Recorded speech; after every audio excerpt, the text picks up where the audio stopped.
Şinjandagi qo'y chempion trener Erpan yana chempion bo'ldi. Bu yillik 5 chempionlik muyassar bo'ldi. Salom azizlar. Oldi bilan mushumizga qimmat yurgimiz berib o'tgan ekan. Inkas rayonga 6 raqamlab konjo qo'shni, herib qo'shni har kun qamang.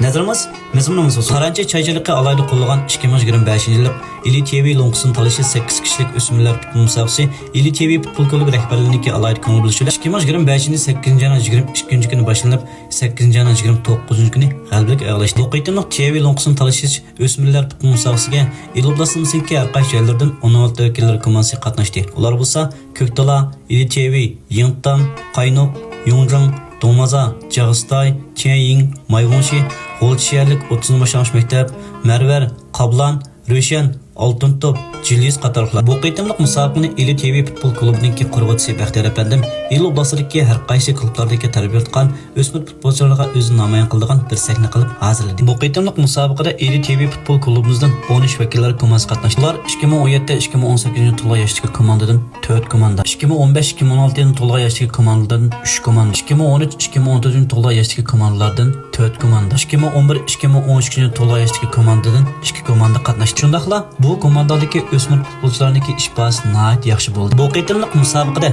Ili TV futbol klubi 6 lonquni qo'l keltirdi. Mana shunday qilib Qudrat Erning yetakchiligidagi 2017-2018 to'la yoshdagi komanda chempionlik qo'l keltirdi.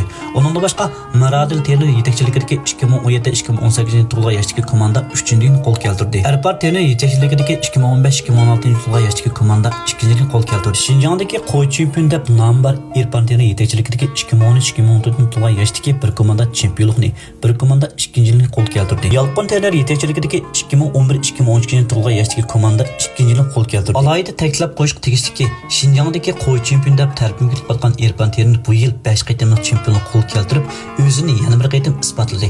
Erpan Terning to'g'risida qisqa film patarda sizlarga sunildi. Oxirida bu qitimliq TV Longsun talishi 8 kishilik o'smirlar musobaqasiga qatnashgan barliq klub maktablarga tashakkurlarni bildiramiz. Jafo chekdinglar. Ili TV futbol klubimizdan xush xabar. Klubimiz 2025-10 oyning 1-kuni O'rim shahrida Shinjong bo'yicha elib berilgan yosh o'smirlar musobaqasiga 2017-2018, 2015-2016, 2013-2014, 2011-2013 to'la yoshdagi guruhi bo'yicha 4 komanda qatnashmoqchi. Biz mushu komandamizga Iloblasning har qaysi joylardan asos yaxshi bo'lgan, mushundaq yaxshi sahnalarni o'z namoyon qilishni orzu qilgan o'smir futbolchilarni oldin qabul qilmoqchi.